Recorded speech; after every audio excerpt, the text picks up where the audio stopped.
Well, Lorenzo Musetti, thank you very much for joining us today on the Sit Down podcast. It's good to see you.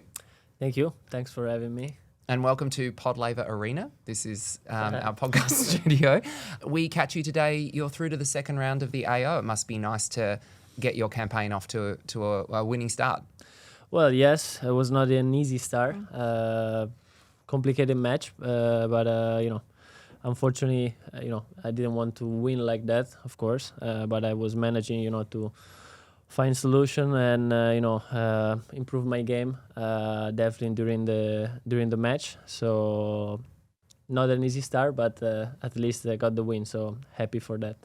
And how does it feel to come into a Grand Slam now as a new top 5 player? Well, it's kind of I didn't. It's not something that I really look at. But it's something that when you say it, it's I'm proud of it. But I don't want to be kind of attached to those things, because I think it will give you an extra pressure on playing, on going there, and you remember yourself that you are the 5th seed. So it's something that I've been, dealing with pressure, so I have to be careful of that. Lorenzo, I've heard you describe your game as a vintage style. Yeah. How did you develop that? Well, I think, playing the one-handed backhand, probably that defined more my game than every other shot in my background. But I like to mix a lot, to vary the game with the slice, with the drop shots, sometimes, coming to the net. And, my coach always, especially when I was younger, he tried to simplify my game, but with not so many results, because I'm inventing every time a lot. So I like to create on the court, and I think it's kind of vintage is nice because it's something old, but that it's a sort of improvement of the old tennis style. So I like the word vintage. Yes, and it obviously was a game that always worked really well on clay, and then you started having success on grass, and more recently, like US Open quarters, you talked about your journey, success on hard courts, and I guess your game is complete on all surfaces. Do you feel as strong now on hard courts and all of the surfaces together now? You started the season well with the Hong Kong final as well, so it's working well on hard. Yeah, it's working pretty well, and especially as you mentioned, the quarterfinals run last year in US Open was really, I think, the step forward that I made in this kind of surface, because I always thought that I could play a good game, that my game could adapt well in this kind of conditions, because even here the ball is getting heavier, so there are rallies. It's not just serve and return. So I think also understanding that and try to be a little bit more aggressive with the serve and return, and especially the first shot after the serve, that made me a step forward on this surface. But of course now I'm feeling more complete in general, and I like, of course, but my favorite surface is clay, which I was born on clay. So but I'm trying to improve and try to become more aggressive with my tennis game, and I think it's really paying off. So really working hard on that line. You mentioned your single-handed backhand just before. We asked Stan Wawrinka the other day about the future of the single-handed backhand, and he singled you out. He said, that's a lovely stroke. Wow, nice. Where did you develop? Have you always had a single-handed backhand? Well, first of all, it's an honor for me. Stan, it's probably one of the kings of the one-handed backhand. And I always played the one-handed backhand since I started, to play tennis when I was like 4. in my grandmother's house with my father. He was throwing me balls, and I was playing one-handed backhand like naturally.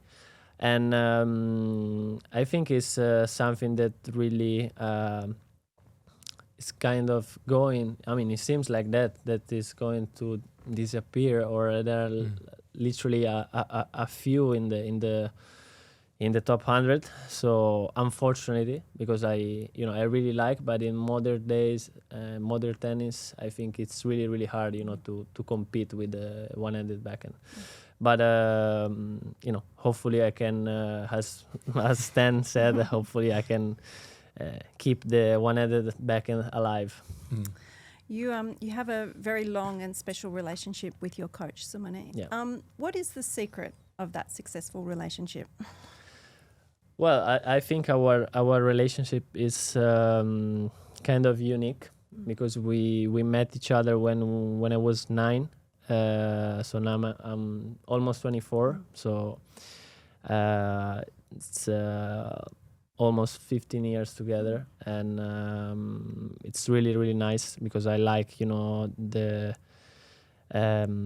value that this relationship has between me and Simone, but not just as a coach and player, but between me and him. And I think the secret, there are no secrets. I think we are pretty honest to each other, and of course we found really, really well, also not just on court, but also on the normal life, on the outside. And of course I consider him as a second father, so I have a huge faith and trust on what he does. And nothing, we are 2026, and we are keep going together. You mentioned before your age, so you're still quite young, but already you've made French Open and Wimbledon semi-finals. You've won an Olympic bronze medal, and now, as we talked about, your top 5. What is your proudest career achievement so far? Is it those ones, or is it something else? Well, I think in terms of achievement and satisfaction, I think the bronze, the Olympic bronze, is something really. I don't know. I was playing for my country. It was in a moment that I would never expect, to go till there. But in terms of stats, the top 5 is something that I. But as I said on court, it's I don't feel like it's a finishing point. It's a starting point for me in my head. Maybe I will never go higher, but my mentality is trying to go higher and to make that happen even soon. Okay. One achievement we didn't talk about was when you won the juniors here in 2019, which is a big deal to win a junior Grand Slam.